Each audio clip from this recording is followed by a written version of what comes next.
Bismillahirrahmanirrahim. Assalamualaikum warahmatullahi wabarakatuh. Alhamdulillahirrabbilalamin. Segala puji bagi Allah Subhanahu wa Ta'ala yang telah memberikan taufik serta hidayahnya kepada kita semua sehingga dapat menyelesaikan tugas mata kuliah logika mantik. Sholawat serta salam semoga tetap tercurahkan kepada baginda Rasulullah Muhammad SAW yang telah memberikan karunia-Nya dalam menyelesaikan tugas mata kuliah logika mantik. Dan tak lupa pula kami ucapkan terima kasih kepada Kiai Haji Muhammad Zuhri Zaini BA selaku pengasuh Pondok Pesantren Nurul Jadid dengan mau'idah hasanahnya dapat mencerahkan dan menyejukkan hati kami. Yang kedua, Kiai Haji Abdul Hamid Wahid MAG selaku Rektor Universitas Nurul Jadid Paiton Probolinggo yang selalu membimbing kami dalam proses pembelajaran di Universitas Nurul Jadid. Dan dosen pemangku yakni Bapak Ahmad Zubaidi MPD mata kuliah logika mantik yang selalu mengarahkan dan membimbingkan kami selama proses perkuliahan di Universitas Nurul Jadid. Dan tak lupa pula juga teman-teman yang selalu memberi semangat serta dukungannya kepada kami. Di sini kami akan memperkenalkan diri kami masing-masing. Saya sendiri Khairun Nisa. Dan saya Nur Aida Fitri Ayu. Dan saya Siti Murmena. Kami di sini akan menjelaskan sedikit tentang generalisasi. Selanjutnya kami serahkan kepada Siti Murmena. Pengertian generalisasi. Generalisasi secara etimologis berasal dari bahasa Latin yakni generalis yang berarti umum, seluruh jenis atau semuanya. Generaliter pada umumnya dalam arti luas selanjutnya diartikan sebagai satu, pernyataan, hukum, prinsip atau proposisi umum. Kedua, kesimpulan umum. Ketiga, sumber primer yang menghasilkan deskripsi umum mengenai apa yang telah terjadi. Dalam kamus ilmiah populer, generalisasi didefinisikan sebagai penyamarataan proses pemikiran yang bertujuan untuk memperoleh pendapat secara menyeluruh bagi umat manusia.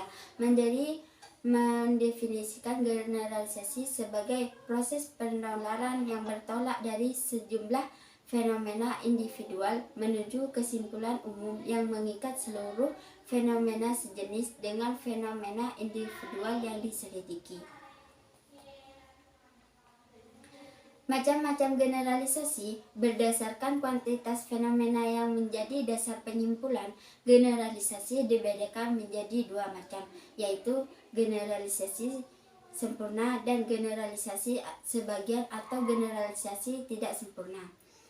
Generalisasi sempurna adalah generalisasi di mana seluruh fenomena yang menjadi dasar penyimpulan diselidiki. Misalnya saja, kita memperhatikan setiap bulan dalam tahun Masehi, kemudian disimpulkan bahwa semua bulan Masehi mempunyai hari tidak lebih dari 31 hari. Maka, dalam penyimpulan ini keseluruhan fenomena yakni jumlah dari setiap bulan diselidiki tanpa ada yang ditinggalkan. Kedua, yakni generalisasi tidak sempurna, yaitu generalisasi berdasarkan sebagian fenomena untuk mendapatkan kesimpulan yang berlaku bagi fenomena sejenis yang belum diselidiki. Misalnya saja, kita menyelidiki sebagian warga Amerika Serikat bahwa mereka adalah manusia yang menganut paham liberalisme. Kemudian kita simpulkan bahwa Amerika Serikat adalah bangsa liberal, maka penyimpulan ini adalah generalisasi yang tidak sempurna. Menurut para ahli, generalisasi ini disebut sebagai induksi tidak sempurna, dan teknik inilah yang paling banyak digunakan dalam menyusun ilmu pengetahuan. Untuk selanjutnya, saya serahkan kepada Khairun Nisa. Selanjutnya, jadi bila kita berbicara tentang generalisasi, maka selalu dimaksudkan adalah generalisasi tidak sempurna. Karena inilah yang sesuai dengan prinsip penyimpulan dalam ilmu pengetahuan. Meskipun generalisasi ini hanya mendasar pada sejumlah fenomena, namun kesimpulan yang dihasilkan akan sahih dan kuat apabila didasarkan atas prosedur yang benar. Apabila generalisasi ini kemudian disertai dengan penjelasan mengapa, maka kebenaran yang dihasilkan akan lebih kuat lagi. Untuk menguji apakah generalisasi yang dihasilkan cukup kuat atau dipercaya, dapat kita lakukan evaluasi sebagai berikut. Yang pertama, apakah sampel yang digunakan secara kuantitatif cukup mewakili? Memang tidak ada ukuran yang pasti beberapa jumlah fenomena individual yang diperlukan untuk dapat menghasilkan kesimpulan yang terpercaya. Kedua, apakah sampel yang digunakan cukup bervariasi? Semakin banyak variasi sampel, semakin kuat kesimpulan yang dihasilkan. Yang ketiga, apakah dalam generalisasi itu diperhitungkan hal-hal yang menyimpang dengan fenomena umum atau tidak?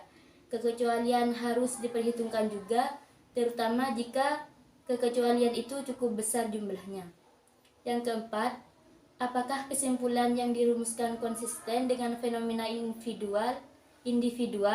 Kesimpulan yang dirumuskan haruslah merupakan konsekuensi logis dari fenomena yang dikumpulkan. Tidak boleh memberikan tafsiran menyimpang dari data yang ada. Selanjutnya kami serahkan kepada Nur Aida Fitriayu. Baiklah, di sini saya akan menjelaskan tentang generalisasi empirik. Generalisasi yang tidak disertai dengan penjelasan mengapa atau generalisasi yang berdasarkan fenomenanya semata-mata. Itulah yang disebut generalisasi empirik. Dalam kamus istilah karya tulis ilmiah, generalisasi empirik didefinisikan sebagai suatu hukum, hipotesis, proposisi, atau tesis yang dirumuskan atas dasar pengamatan terhadap suatu kenyataan tentu dan spesifik.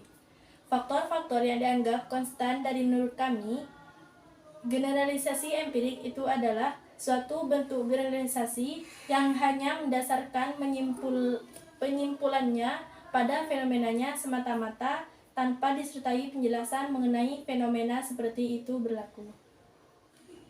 Misalnya saja, kita mempercayai generalisasi Darwin bahwa semua kucing berbulu putih dan bermata biru adalah tuli.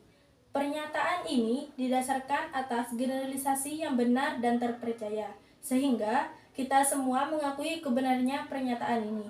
Tetapi sejauh pernyataan ini hanya mendasarkan kepada fenomena saja, maka merupakan generalisasi empirik. Jadi, kesimpulannya, benarlah bahwa hukum alam mula-mula dirumuskan melalui generalisasi empirik. Kemudian, setelah itu, hubungan kausalnya, maka lahirlah generalisasi dan penjelasan, dan inilah yang melahirkan penjelasan ilmiah. Mungkin hanya ini yang bisa kami sampaikan. Apabila terdapat kebenaran, itu adalah murni dari Allah, dan apabila terdapat kesalahan, itu adalah murni dari kami pribadi. Wal afwa minkum. Assalamualaikum warahmatullahi wabarakatuh.